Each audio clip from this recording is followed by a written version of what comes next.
AKTU के exams के लिए अभी भी YouTube के रैंडम वीडियोस देख रहे हो? मुझे भी वही प्रॉब्लम थी। फिर मैंने डाउनलोड किया यूनिक सीरीज ऐप जो AKTU के सिलेबस के हिसाब से बना है। अब हर सब्जेक्ट एकदम इजी लगता है। यहाँ मिलते हैं जो वीडियो लेक्चर्स, नोट्स और प्रीवियस ईयर पेपर्स, सब AKTU सिलेबस के अकॉर्डिंग। बेस्ट पार्ट, पहली परचेज पे 20% ऑफ भी है। बस कोड यूज करो, सेव 20। डाउनलोड करो अभी unique series app, smart students की choice. Hello student, welcome to unique series civil Mantra. आज हम लोग air and noise pollution control, जो कि आप लोगों ने मेरे साथ या फिर यूनिक सीरीज के साथ इस सब्जेक्ट को कंप्लीट किया होगा। तो चूंकि एग्ज़ाम अब नज़दीक आ चुका है, तो मैं इस वीडियो के माध्यम से कुछ इंपॉर्टेंट क्वेश्चन जो कि हर यूनिट से जो इम्पॉर्टेंट क्वेश्चन है, जो हर साल लगभग रिपीट होते हैं, जिस क्वेश्चन के थ्रू आप अपने पूरे सिलेबस को कवर कर सकते हैं, कुछ चुनिंदा क्वेश्चन के साथ मैं आपके पास दोबारा से आया हूँ। तो आज हम लोग air and noise pollution control subject के अंदर में इंपॉर्टेंट क्वेश्चन यूनिट वाइज पे डिस्कस करेंगे। कह सकते हैं कि ये क्वेश्चंस पढ़ के आप एक अच्छे मार्क्स को स्कोर कर सकते हैं। तो आइए हम अपने मेन कंटेंट की तरफ चलते हैं। इससे पहले मैं आपको बता दूं कि हमारे यूनिक सीरीज प्लेटफॉर्म पे आप इस कूपन कोड को यूज़ करके एक अच्छा डिस्काउंट पा सकते हैं। आप यूनिक सीरीज का application app store, play store से डाउनलोड कर सकते हैं।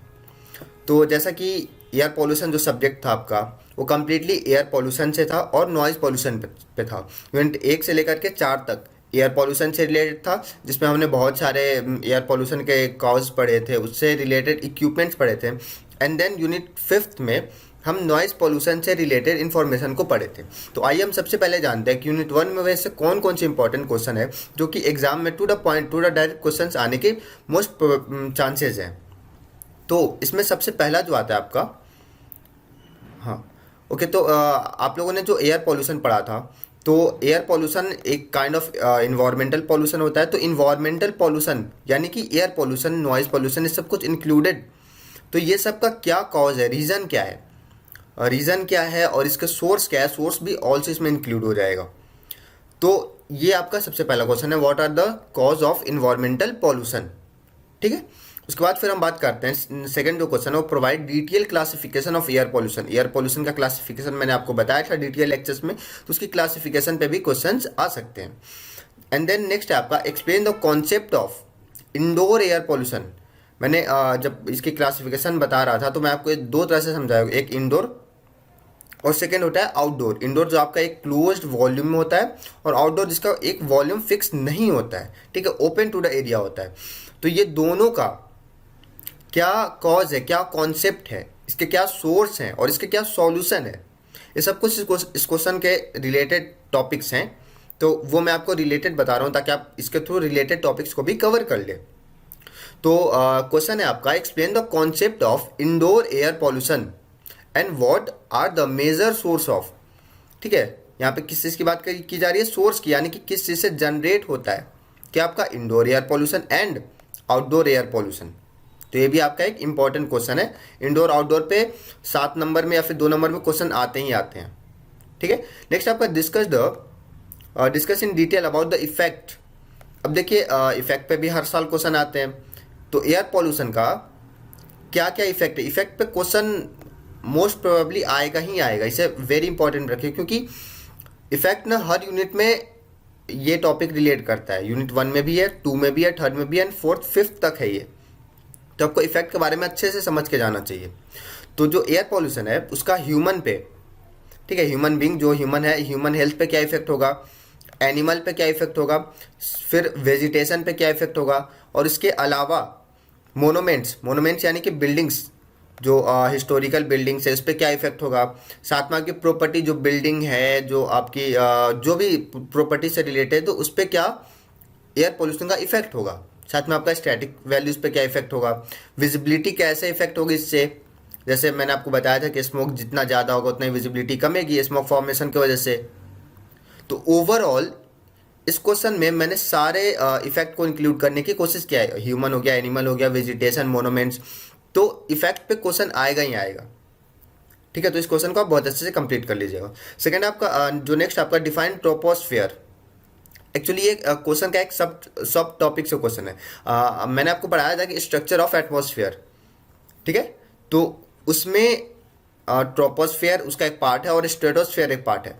तो आपको क्वेश्चन इस तरह से भी आ सकता है कि explain the structure of atmosphere and define troposphere stratosphere with respect to range. अब ट्रोपोस्फेयर की रेंज कितनी है, स्ट्रेटोस्फेयर की रेंज कितनी है, तो इसके रेंज के बेसिस पे altitude also mention the range of temperature and important gas found in each layer. जो लेयर्स है इस लेयर में कौन कौन सी, इसकी टेम्परेचर रेंज क्या है, इसकी एल्टीट्यूड यानी कि कितने से कितने किलोमीटर तक ये रेंज है, एंड साथ में इस लेयर में कौन से गैस प्रेजेंट है, इस लेयर में कौन सी फिनोमिना होती है। तो ये सब को एक क्वेश्चन में कंबाइन करके क्वेश्चन आ सकता है। नेक्स्ट आपका mention the name of some important source generation of gas air pollution. जो गैसियस एयर पॉल्यूशन है उसका इंपॉर्टेंट सोर्स क्या क्या है, तो ये भी इस तरह से भी क्वेश्चन आ सकता है। ठीक है, तो इसके लिए आप 3, 4, 5 को एक वेरी वेरी इंपॉर्टेंट क्वेश्चन की तरह रखिएगा, और बाकी क्लासिफिकेशन, कॉज, ये सब तो आप बिना पढ़े भी इस चीज़ को डील कर सकते हैं। तो ये था आपका यूनिट 1 का कुछ इंपॉर्टेंट क्वेश्चंस। तो आइए अब हम लोग यूनिट 2 की ओर बढ़ते हैं। यूनिट 2 में हम लोग meteorological aspect of air pollution पे पढ़े थे, यानी कि एयर पॉल्यूशन के कौन कौन से मेट्रोलॉजिकल एस्पेक्ट हैं, तो उससे रिलेटेड ये आपका यूनिट है। ये थोड़ा सा कह सकते हैं कि कॉन्सेप्चुअल यूनिट है, और इसमें थोड़ा सा आपको न्यूमेरिकल्स टाइप के भी आते हैं। तो इसमें जो सबसे पहला क्वेश्चन है, write down the effect of wind velocity. जो विंड वेलोसिटी है ये एक मेट्रोलॉजिकल एस्पेक्ट है एयर पॉल्यूशन का। तो विंड वेलोसिटी कैसे इफेक्ट करता है एयर पॉल्यूशन को, ये इस क्वेश्चन में पूछ रहा है। ठीक है, इसको हमने डिटेल में आपको एक्सप्लेन करके बताया है। ठीक है, discuss the meteorological aspect of air pollution. Meteorological aspect ये देखिए ओवरऑल से क्वेश्चन, मेट्रोलॉजिकल एस्पेक्ट में बहुत सारे आ जाएंगे, विंड वेलोसिटी आ जाएगा, विंड स्पीड आ जाएगा, आपका नेचर आ जाएगा, बहुत सारे इसमें 4-5 मैंने आपको बताया था, वो सबको डिटेल में एक्सप्लेन करना है इस क्वेश्चन में। तो इस क्वेश्चन को आप एज अ होल क्वेश्चन समझ सकते हैं। Explain the chemistry of air pollution. ये आपके यूनिट 2 का एक इंपॉर्टेंट टॉपिक है, एयर पॉल्यूशन केमिस्ट्री। ठीक है, जिसमें प्राइमरी पॉल्यूटेंट से सेकेंडरी पॉल्यूटेंट में कैसे कन्वर्जन होता है, तो इस कॉन्सेप्ट को एयर पॉल्यूशन केमिस्ट्री बोलते हैं। तो बेसिकली उस टॉपिक से रिलेट करके क्वेश्चन आएगा ही। तो एयर पॉल्यूशन केमिस्ट्री तो आपको करके ही जाना है, क्योंकि इससे अगर 7 नंबर में नहीं आया तो 2 नंबर में आना ही आना है। How do you various chemistry reaction contribute to the formation of air pollution. इस क्वेश्चन में कह रहा है कि पहले तो कि एयर पॉल्यूशन केमिस्ट्री क्या है, and then how do you various chemistry reaction, बहुत सारे जो केमिस्ट्री रिएक्शन है वो कैसे कंट्रीब्यूट करते हैं एयर पॉल्यूशन को बनाने में, एयर पॉल्यूशन फॉर्मेशन में। तो जब आप कॉन्सेप्ट पढ़िएगा एयर पॉल्यूशन केमिस्ट्री को तो आपको ये चीज़ें समझ में ऑटोमेटिक आ जाएगी। ठीक है, next question, explain the type of plume. Plume से लास्ट ईयर भी क्वेश्चन आए थे और आने वाले वक्त में भी आएंगे, क्योंकि प्लूम एक इम्पॉर्टेंट टॉपिक के साथ साथ एक हमारे करेंट सिनेरियो का भी एक इम्पॉर्टेंट फिनोमिना है। जो धुआं निकलता है स्टिक से, उसको कैसे बैलेंस करेंगे, तो ये एक इम्पॉर्टेंट पैरामीटर बन जाता है। तो explain the type of plume with NEET sketch. मैंने आपको 6 तरह के प्लूम बताए थे, उसके नीट स्केच, इसके साथ में आपको ELR एंड ALR के कॉन्सेप्ट को मर्ज करते हुए इस क्वेश्चन को डिटेल में एक्सप्लेन करना है। ठीक है, तब जाकर आपका 7 नंबर का क्वेश्चन कंप्लीट होगा।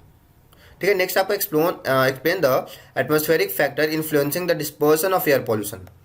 डिस्पर्सन ऑफ एयर पॉल्यूशन का मतलब होता है, जैसे कि मैं शॉर्ट में बता देता हूँ, कि जब स्टिक से धुआं निकलता है तो कैसे एटमॉस्फेयर में फैलेगा, वो धुआं किस तरह से फैलेगा, इसे बोलते हैं डिस्पर्सन ऑफ एयर पॉल्यूशन। तो इस फैलाव को, इस डिस्पर्सन को एटमॉस्फेरिक वैसे कौन कौन से फैक्टर है जो कि इन्फ्लुएंस करेगा, इफेक्ट करेगा, तो वो इस क्वेश्चन में पूछ रहा है। तो ये आपको 5 मैंने थ्योरेटिकल क्वेश्चन टाइप के बताए थे। अब एक न्यूमेरिकल है, जो वैसे तो न्यूमेरिकल की पॉसिबिलिटी काफ़ी कम होती है, लोग न्यूमेरिकल से डरते भी हैं, क्योंकि न्यूमेरिकल में फॉर्मूलेज याद करने पड़ते हैं, आपको थोड़े कॉन्सेप्ट डिटेल में समझना पड़ता है।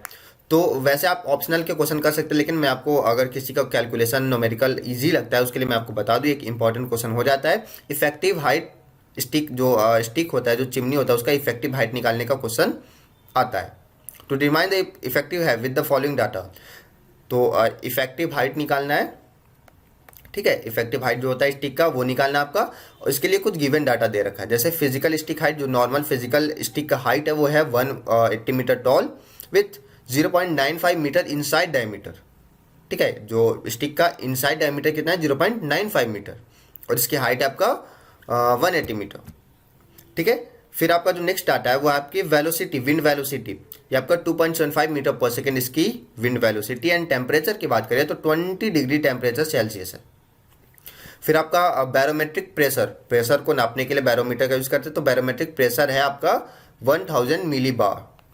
ठीक है, 1000 मिली बार इसकी बैरोमेट्रिक प्रेशर है। फिर आपका स्टिक का जो गैस निकलता है, स्टिक से जो धुआं निकलेगा उसकी वेलोसिटी है 11.12 मीटर पर सेकेंड। साथ में आपका गैस की टेम्परेचर जो है 160 डिग्री टेम्परेचर है। तो ये जो आपको गिवन डाटा दिख रहा है ये वैल्यूज चेंज हो सकती है, बट सॉल्व करने का कॉन्सेप्ट वही है, फॉर्मूला को लगाना है, इसको निकाल सकते हैं। ठीक है, तो ये था आपका यूनिट 2 का इंपॉर्टेंट क्वेश्चन। आइए यूनिट 3 पे बात करते हैं। यूनिट 3 ओवरऑल सारे इक्विपमेंट पे है। ठीक है, आपका साइक्लोन सेपरेटर हो गया, ग्रेविटेशनल सेटलिंग चैम्बर हो गया, वेट स्क्रबर्स हो गया। तो ये कंप्लीट यूनिट जो है ना वो इक्विपमेंट पे है, कैसे गैसियस एयर पॉल्यूशन को कंट्रोल करने के लिए जो जो इक्विपमेंट्स बने उस पे है। तो आइए हम इस पे 1 बाय 1 बात करते हैं। तो इसमें नॉर्मली ग्रेविटेशनल सेटलिंग चैम्बर, ठीक है, साइक्लोन सेपरेटर, वेट स्क्रबर और एक ESP, ये 4 डिवाइस मेनली इसमें है। तो इस 4 में से एक तो आना ही आना है। ठीक है, तो मैं आपको यहाँ पे इसको आप नॉर्मली बहुत आसान है, मैंने बहुत इजी कॉन्सेप्ट में इसको समझाया है। आप इसे बस एक बार देखेंगे आपके दिमाग में कंप्लीटली बैठ जाएगा। तो क्वेश्चन है आपका, describe the gravitational settling chamber. Gravitational settling chamber को डिस्क्राइब करना है। Cyclone separator, wet scrubber, normally ये तीनों एक साथ तो नहीं आएंगे, पर हाँ 2 आ सकता है, 2 एक साथ करके आ सकता है। तो इसलिए मैं इस क्वेश्चन में तीनों को इंक्लूड करता हूँ ताकि आप तीनों को प्रिपेयर कर लें। ठीक है, विथ इट्स एडवांटेज, साथ में आप ये ध्यान रखिएगा इसकी एडवांटेज और डिसएडवांटेज जरूर से पढ़ के जाएगा, क्योंकि अगर क्वेश्चन आएगा तो एडवांटेज और डिसएडवांटेज साथ में एप्लीकेशन भी मेंशन करके ही आएगा।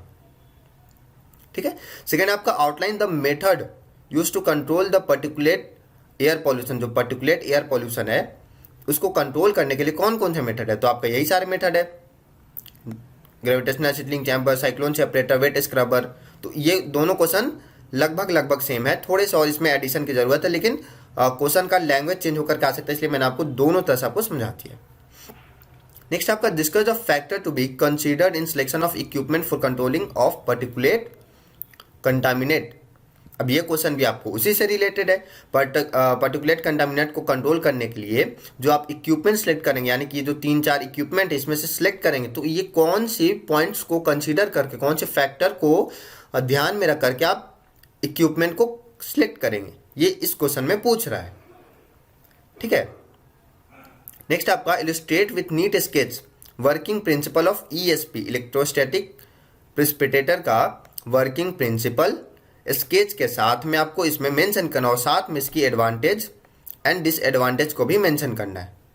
तो मेनली 4 जो इक्विपमेंट है, gravitational settling chamber, cyclone separator, wet scrubber, ठीक है, वेट कलेक्टर भी से बोलते हैं, और ESP, ये चारों को आप अच्छे से तैयार कर लेंगे तो लगभग इस यूनिट के क्वेश्चन आपसे हो जाएंगे।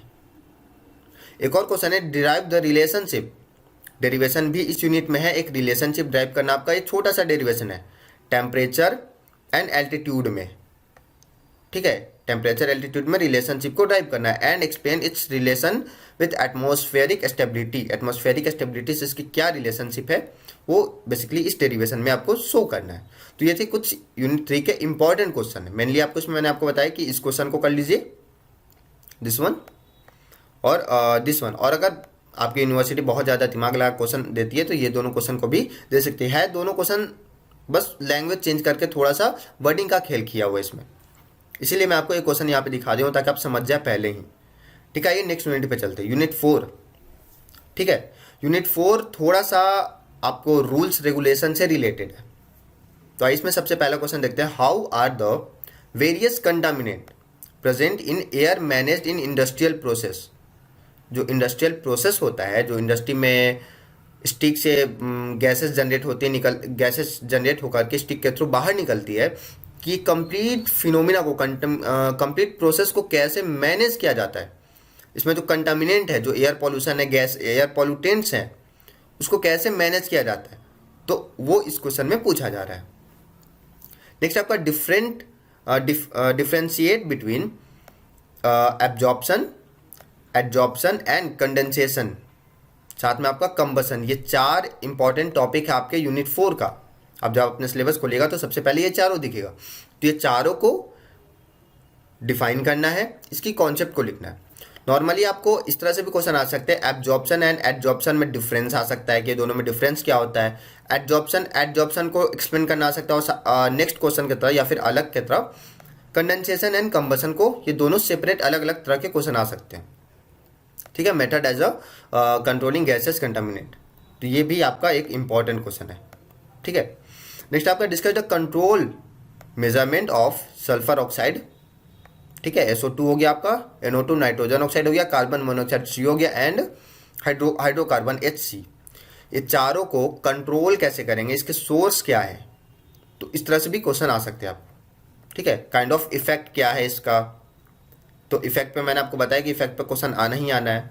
ठीक है, तो this is also very very important question और इसको तो आप कर ही लीजिएगा। Discuss briefly about euro 1, euro 2, euro 3, euro 4 and euro 5। ठीक है, यूरो 6 भी लेटेस्ट है, इसकी ये यूरोपियन एजेंसी का है, तो इसकी क्या स्पेसिफिकेशंस है, कब ये इंट्रोड्यूस हुआ और इसे कब as a Indian standard India में अडॉप्ट किया गया। तो इस तरह से आप इस क्वेश्चन को कंप्लीट करेंगे। साथ में इस क्वेश्चन से रिलेटेड और भी मैं आपको बता दूं कि यूरो एंड इंडियन स्टैंडर्ड में डिफ्रेंशिएट करते हुए भी क्वेश्चन आ सकता है। Next question, explain various adsorption unit in air pollution control. Air pollution control करने के लिए कौन कौन से एडजॉर्प्शन यूनिट को यूज किया जाता है, ये बेसिकली यूनिट 4 से रिलेट करके क्वेश्चन है। ठीक है, नेक्स्ट आपका compare the function of central and state control board in air pollution control. ठीक है, जो CPCB बोर्ड है या फिर सेंट्रल गवर्नमेंट का या फिर स्टेट गवर्नमेंट का जो बोर्ड है जो कि एयर पॉल्यूशन से को कंट्रोल करने के लिए बनाया गया है, तो उसकी क्या क्या फंक्शन है उसे इस क्वेश्चन में एक्सप्लेन करना है। मैंने आपको बताया यूनिट 4 थोड़ा सा रूल्स रेगुलेशन से रिलेटेड है, तो रूल्स रेगुलेशन पे एक क्वेश्चन आना ही आना है। तो आप 6 क्वेश्चन एंड 4 क्वेश्चन को भी कंप्लीटली रूल्स रेगुलेशन के पर्सपेक्टिव से इसे कंप्लीट करके जाइएगा। ठीक है, और यूनिट 2 में बेसिकली 4 पॉइंट को इंक्लूड किया गया है, एब्जॉर्प्शन, कंडेंसेशन एंड कंबसन। तो ये चारों में से एक तो आना ही आना है, इसलिए मैंने चारों को एक ही क्वेश्चन में इंक्लूड कर दिया ताकि अब इसके तरह आपका कंप्लीट हो जाए। आइए अपने आखिरी यूनिट की तरफ चलते हैं। तो जैसे कि मैंने आपको बताया कि यूनिट 1 से लेकर के 4 तक आपका एयर पॉल्यूशन है और यूनिट 5 जो है वो आपका नॉइज पॉल्यूशन है, जिसे साउंड पॉल्यूशन भी कहते हैं। तो इसमें इंपॉर्टेंट क्वेश्चन है आपका, provide the basic acoustic. Sound का कॉन्सेप्ट मैंने आपको डिटेल में पढ़ाया है। तो provide the basic of acoustic and specify sound parameter like sound power, ठीक है, साउंड इंटेंसिटी, ठीक है, एंड साउंड प्रेशर लेवल। ये 3 चीज को इसमें इंक्लूड किया गया है। साउंड पावर, साउंड की कितनी इंटेंसिटी है, मतलब साउंड की इंटेंसिटी की कॉन्सेप्ट क्या है, and sound pressure level SPL जिसे बोलते हैं। तीनों को इसमें क्वेश्चन के अकॉर्डिंग डिस्क्राइब करना है, स्पेसिफाई करना है। एकॉस्टिक क्या होता है वो बताना है। नेक्स्ट आपका डिस्कस नॉइज कंट्रोल मेथड। अब नॉइज पॉल्यूशन चूंकि एक यूनिट है ना, तो ये यूनिट थोड़ा सा लेंथी है, इसमें आपको सोर्स भी पढ़ना है, प्रोपगेशन भी पढ़ना है और इसे कंट्रोल कैसे करना है ये भी पढ़ना है। तो वही सेकंड क्वेश्चन आपका, discuss noise control method. Method क्या है नॉइज को कंट्रोल करने का, and how can noise pollution be mitigated in various environment. Various environment में कैसे नॉइज पॉल्यूशन प्रोपगेट करता है, कैसे इसे कंट्रोल कर सकते हैं। तो this is second question. Next आपका explain special noise environment. Special noise environment मैंने आपको बताया था जिसे फ्री जोन भी कहते हैं। तो स्पेशल नॉइज इन्वायरमेंट को एक्सप्लेन करना है इस क्वेश्चन में, सच एज इंफ्रासाउंड, ठीक है, अल्ट्रासाउंड, ठीक है, impulsive sound and sonic boom. ठीक है, ये 4 चीज है, infrasound, ultrasound, impulsive sound and sonic boom. ये चारों में से एक पे आना ही आना क्वेश्चन है। ठीक है, तो इसको आप वेरी वेरी इंपॉर्टेंट करता है, क्योंकि एक कॉन्सेप्चुअल क्वेश्चन है ना, तो हर यूनिट से 1-2 तो कॉन्सेप्चुअल क्वेश्चन आएगा ही। तो इस तरह से इसको, और बहुत सिंपल कॉन्सेप्ट है, वन शॉट भी देखेंगे तो आपकी ये कॉन्सेप्ट क्लियर हो जाएंगे। नेक्स्ट है आपका explain the control method and presentation major undertaking the noise pollution को कंट्रोल करने के क्या क्या मेथड है, प्रोपगेशन को कैसे स्टॉप करने के मेथड क्या क्या, वो सब इसमें है। नेक्स्ट आपका discuss in brief the various source of noise. जो नॉइज पोल्यूशन कितने देर से बात कर रहे हैं, तो नॉइज के क्या क्या सोर्स हैं, ठीक है, नॉइज पोल्यूशन के क्या क्या सोर्स हैं। इतना आसान सा क्वेश्चन, आप थोड़ा सा दिमाग लगाएगा तो आपको पढ़ने की भी जरूरत नहीं है। And their typical noise level, उसकी जो सोर्स है उसकी नॉइज लेवल क्या क्या है, ठीक है, इन मॉडर्न सोसाइटी। नेक्स्ट आपका एक्सप्लेन। अब जो सोर्स है ना, सोर्स कई तरह के हो सकते हैं, जैसे कि एक पॉइंट सोर्स होता है, लाइन सोर्स होता है, ठीक है। तो इसमें एक्सप्लेन करना है कि explain point and line source of noise pollution. Also right the noise standard. Noise standard क्या है वो इसमें लिखना है, and sound pressure level SPL, ठीक है। तो SPL भी एक छोटा सा कॉन्सेप्ट है, ये सब 2 नंबर में भी क्वेश्चन आ सकते हैं। नेक्स्ट आपका explain in detail the outdoor noise propagation. Outdoor जैसे एयर प्रोपगेट करता है, एयर पॉल्यूशन होता है, वैसे ही आउटडोर इंडोर नॉइज पॉल्यूशन भी होता है। तो वही इस क्वेश्चन में लिखना है आपको, outdoor noise propagation and indoor noise propagation in with noise pollution and control. तो ये थी आपके कुछ 7 क्वेश्चन, जो कि यूनिट 5 जो कि बड़ा है, इसलिए मैंने आपको इसमें हर टॉपिक को टच करते हुए इंपॉर्टेंट क्वेश्चन बताए हैं। तो ओवरऑल अगर आप ये यूनिट 1 से लेकर के 5 तक सारे क्वेश्चन कर लेते हैं, क्योंकि आपका ये जो सब्जेक्ट है वो थ्योरेटिकल सब्जेक्ट है, थोड़ा सा आप पढ़ेंगे तो आपको ये हो जाएगा। तो ये सारे क्वेश्चन भी अगर आप कर लेते हैं तो आप मोर देन काफ़ी अच्छे मार्क्स को गेन कर सकते हैं। फिलहाल के लिए इतना ही। Thank you so much.